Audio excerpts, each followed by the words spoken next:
ನಮಸ್ಕಾರ. ಸದಾನಂದ ಬಾಬ್ನಿ ಯೂಟ್ಯೂಬ್ ವಾಹಿನಿಗೆ ಸ್ವಾಗತ. ಕುಗ್ನೋಳಿ ಚೆಕ್ ಪೋಸ್ಟ್ದಲ್ಲಿ ಪತ್ರಕರ್ತರು ಹಪ್ತಾ ವಸೂಲಿಯನ್ನು ಮಾಡ್ತಾ ಇದ್ದಾರೆ ಅನ್ನುವಂಥ ಆರೋಪ ಭಾಳ ವರ್ಷದಿಂದ ಕೇಳಿ ಬರ್ತಾ ಇದೆ. ಇಲ್ಲಿ ಆರ್ ಟಿ ಒಗಳು ಕೂಡ ಯಾರು ವಾರಪತ್ರಿಕೆಗೆ 500, ನಂತರ ದಿನಪತ್ರಿಕೆಗೆ 1,000, ನಂತರ ಯೂಟ್ಯೂಬ್ ಚಾನಲ್ದವ್ರಿಗೆ 5,000, ಭಾಳ ಆದರೆ ನ್ಯಾಷನಲ್ ಟಿ ವಿದವರಿದ್ದರೆ ಕ್ಯಾಮ್ರಾ ತೆಗೆದುಕೊಂಡು ಹೋದರೆ 10,000ವರೆಗೆ ಹಪ್ತಾ ಸಿಗ್ತಾ ಇದೆ.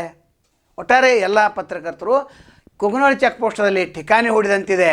ಅಲ್ಲಿ ಹೋದಾಗ 50ರಿಂದ 60 ಪತ್ರಕರ್ತರು ಪ್ರತಿದಿನ ಹಪ್ತಾ ವಸೂಲಿ ಮಾಡ್ಕೊಂಡು ಬರ್ತಾ ಇದ್ದಾರೆ. ಅಂದರೆ ಕುಗ್ನೋಳಿ ಚೆಕ್ ಪೋಸ್ಟಲ್ಲಿ ಎಷ್ಟೊಂದು ಅವ್ಯವಹಾರ ನಡೀತಾ ಇದೆ. ಇದನ್ನು ಯಾರು ಮಾಡೋರು? ಸಾರಿಗೆ ಮಂತ್ರಿಗಳು ಇದನ್ನು ಗಮನಿಸಬೇಕು. ನಂತರ ಲೋಕಾಯುಕ್ತರು ನೀವೇನು ಮಾಡ್ತಾಯಿದ್ರಿ? ವೆಂಕಟಾಚಲ ಇದ್ದಾಗ 1-2 ಸಲ ರೇಡ್ ಆಗಿತ್ತು. ನಂತರ ಹೆಗಡೆ ಅವರಿದ್ದಾಗ ಅವರು ಕೂಡ 1-2-3 ಸಲ ರೇಡ್ ಮಾಡಿಸಿದ್ರು. ಅದು ಅಷ್ಟೇ ಅಲ್ಲ, ಕಾಗವಾಡದಲ್ಲಿ ಚೆಕ್ ಪೋಸ್ಟ್ ಇದೆ. ಅದರ ದೊಡ್ಡ ಪ್ರಮಾಣದಲ್ಲಿ ಹಪ್ತಾ ವಸೂಲಿ ಆಗೋದು.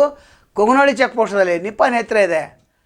ಅಂದ್ರೆ ಪತ್ರಕರ್ತರ ಹಾವಳಿ ಇಲ್ಲಿ ಹೆಚ್ಚಾಗಿದೆ. ಇವ್ರಿಗೆ ಯಾಕೆ ಕೊಡ್ತಾ ಇದ್ದಾರೆ? ಯಾರಾದರೂ ಒಂದು ಕ್ಯಾಮ್ರಾ ತೆಗೆದುಕೊಂಡು ಹೋದು ಶೂಟಿಂಗ್ ಮಾಡಲಿಕ್ಕೆ ಪ್ರಾರಂಭ ಮಾಡಿದ್ರೆ ಒಬ್ಬ ಅದರ ಹಣವನ್ನು ಕೊಡಲಿಕ್ಕೆ ಎಲ್ಲ ವ್ಯವಸ್ಥೆಯನ್ನು ಮಾಡಿದ್ದಾರೆ.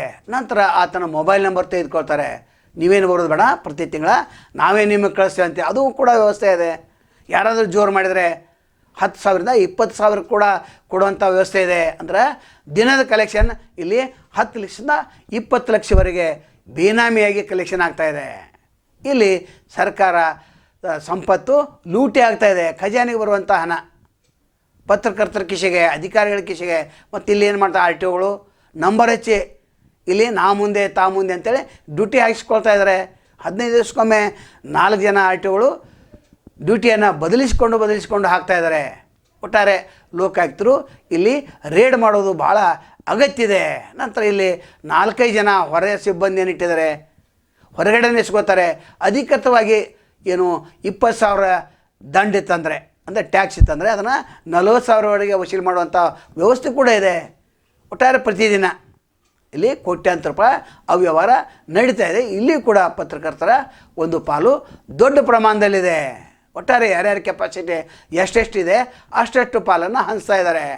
ಅಂದ್ರೆ ಪತ್ರಿಕಾ ರಂಗ ಈಗ ಉದ್ಯೋಗ ಆಗಿದೆ. ಒಟ್ಟಾರೆ ಒಂದು ಲೋಗೋ ಹಿಡ್ಕೊಂಡು ಹೋಗೋದು, 2,200 ರೂಪಾಯಿ ಲೋಗೋ ಮಾಡೋದು, ಅಲ್ಲಿ ಒಂದು ಪ್ರೆಸ್ ಗಾಡಿ ಅಂತ ಬರೆಯೋದು, 4 ಜನ ಹೋಗೋದು, 10,000 ರೂಪಾಯಿ ತೆಗೆದುಕೊಂಡು ಬರೋದು. ತಿಂಗಳಿಗೆ 1 ಸಲ ಹೋಗ್ತಾ ಇದ್ದಾರೆ ಅವರು. ವರ್ಷಕ್ಕೆ ಹೋಗುವಂಥ ಪತ್ರಕರ್ತರು ಇಲ್ಲೇ ಇಲ್ಲ. 8 ದಿವಸದಲ್ಲಿ ಒಮ್ಮೆ ಹೋಗುವಂಥ ಪತ್ರಕರ್ತರು ಇದ್ದಾರೆ. ಅಲ್ಲಿ ಕಂಪ್ಯೂಟರ್ದಲ್ಲಿ ಕೂಡ ಎಲ್ಲರ ವಿವರಣೆ ಸಿಗ್ತಾ ಇದೆ. ಬೇನಾಮಿ 80% ಇದ್ದರೆ ಏನು ಅಧಿಕೃತವಾಗಿ ಪತ್ರಿಕೆ ನಡೆಸ್ತಾರೆ, ಯೂಟ್ಯೂಬ್ ಚಾನಲ್ ನಡೆಸ್ತಾರೆ, ವಾರಪತ್ರಿಕೆ ನಡೆಸ್ತಾರೆ, ಅವರು 20% ಇದ್ದಾರೆ. ಒಟ್ಟಾರೆ ಲೋಕಾಯುಕ್ತರು ಇಲ್ಲಿ ರೇಡ್ ಮಾಡಬೇಕಂತ ಕೇಳ್ಕೊತೇವೆ. ನಾಳೆ ಮತ್ತೊಂದು ತಮ್ಮನ್ನು ಭೇಟಿ ಆಗ್ತೇವೆ. ಅಲ್ಲಿವರೆಗೆ ಎಲ್ಲಿ ಶುಭಾಗಲಿ. ನಮಸ್ಕಾರ.